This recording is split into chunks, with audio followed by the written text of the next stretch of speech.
Good morning. We're here today to announce 3 separate cases highlighting the ongoing threat posed by Chinese economic espionage and research theft in the United States.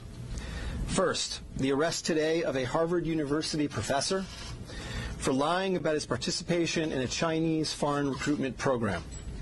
Second, this morning we have unsealed a separate indictment of a Chinese national working as a scientific researcher at Boston University who failed to mention on her visa application that she is also a lieutenant with the People's Liberation Army. Finally, this office has indicted another Chinese national for trying to smuggle vials of biological material out of the United States to China and lying about it to federal investigators. That defendant, whose entry to the United States had been sponsored by Harvard University, was a cancer researcher at a lab at the Beth Israel Deaconess Medical Center. So, this morning, the FBI arrested Dr. Charles Lieber, the chair of the Department of Chemistry and Chemical Biology at Harvard University, for making false statements regarding his involvement in China's Thousand Talents Plan and his affiliation with the Wuhan University of Technology. The complaint alleges that Dr. Lieber signed a contract with the Chinese university in Wuhan and was paid up to $50,000 per month, plus up to $158,000 in living expenses, and awarded more than $1.5 million to set up a research lab at the Chinese school and work there on researching nanotechnology. Lieber also joined China's Thousand Talents Plan, according to the complaint, a Chinese government-run program designed to entice scientists and researchers in the United States to share their research expertise with China. At the same time, Dr. Lieber was receiving U.S. grant funds from the Department of Defense and the National Institutes of Health. National Institutes of Health spends up to $39 million a year funding medical research in the United States. Those programs required Dr. Lieber to disclose if he was working with, including receiving funding from, any foreign power. When questioned, Lieber hid his involvement with the Chinese entities, including specifically disavowing any connection to China's Thousand Talents Plan. Meanwhile, based on the complaint, it appears that China paid Lieber hundreds of thousands of dollars over the years for his involvement with the Chinese entities and for his work on research for Chinese gain. Also today, a federal grand jury indicted Yanqing Ye, a Chinese national, with lying on her J-1 visa application, making false statements to Customs and Border Protection, conspiracy, and being an unregistered agent of the People's Republic of China. According to court documents, Ye is a lieutenant in the People's Liberation Army, but she concealed her military connections while employed as a researcher at Boston University's Department of Physics, Chemistry, and Biomedical Engineering Center for Polymer Studies.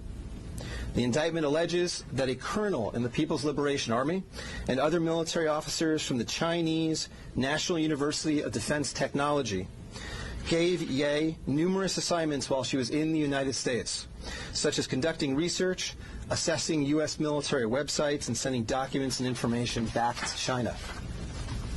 In April 2019, Ye was questioned by customs officers at Logan Airport on her way to China. According to the indictment, she lied about her involvement with Chinese military projects. A border search of her electronic devices showed that Ye had compiled information for the People's Liberation Army about 2 U.S. residents with expertise in robotics and computer science. Lastly, last week this office indicted Zheng Zhaozhang, a Chinese national sponsored by Harvard University who was doing cancer research at the Beth Israel Deaconess Medical Center. Zheng was charged with attempting to smuggle to Beijing vials of biological material, along with other research materials that he had stolen from the lab at the Beth Israel, where Zheng was working on cancer cell research.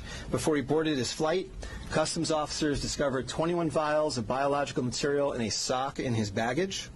When confronted by the officers, Zheng initially lied and said he was not traveling with any biological or research materials. Chemistry, nanotechnology, polymer studies, robotics, computer science, biomedical research. This is not an accident or a coincidence. This is a small sample of China's ongoing campaign to siphon off American technology and know-how for Chinese gain. Recently, Attorney General Barr referred to China as this country's primary rival. Similarly, FBI Director Chris Wray recently told Congress that right now there is no country that poses a greater counterintelligence threat to the United States than China. Through the use of not only traditional intelligence officers, but academics, researchers, its own private citizens, China is engaged in a massive, long-term campaign to steal U.S. research and technology for its own uses.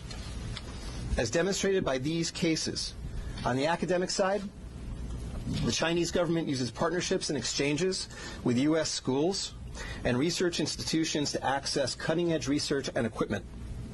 Obviously, most visiting Chinese academics and researchers are here to work in good faith in U.S. institutions, but some of them are not.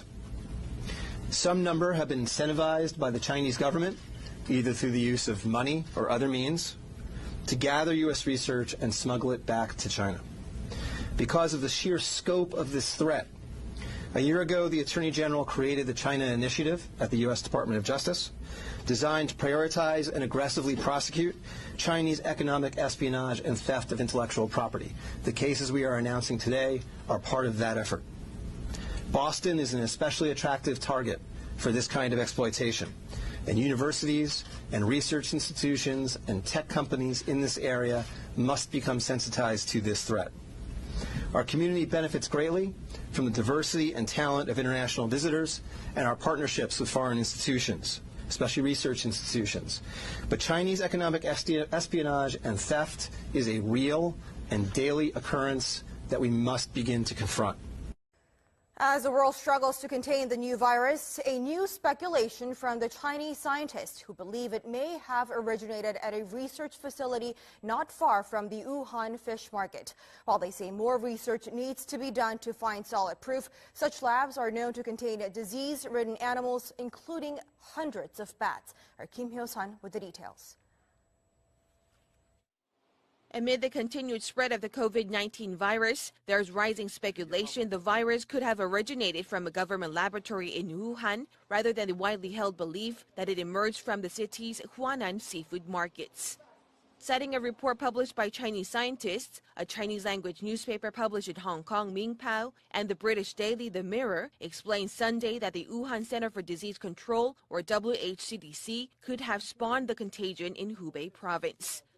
According to the report penned by Bo Tao Xiao and Lei Xiao of the South China University of Technology, the research lab, which is only 280 meters away from the Huanan seafood market, kept disease-ridden animals, including more than 600 bats. It stated that while it's plausible the virus was leaked from the lab and contaminated initial patients in this epidemic, more solid evidence is required through future study. The report also raised a possibility that the Wuhan Institute of Virology could have leaked the virus while it was carrying out tests involving Chinese horseshoe bats. Against such a backdrop, an article published by the Washington Times late last month is garnering attention as it raised the possibility that the disastrous outbreak could be the accidental result of biological weapons research. This comes as a renowned law professor at Tsinghua University in Beijing, Xu Jianren, is known to be missing after publicly condemning Chinese President Xi Jinping for failing to contain the spread of the virus at an early stage. He even added the condemnation could be the last message of his life. Kim Hyo-sun, Arirang News.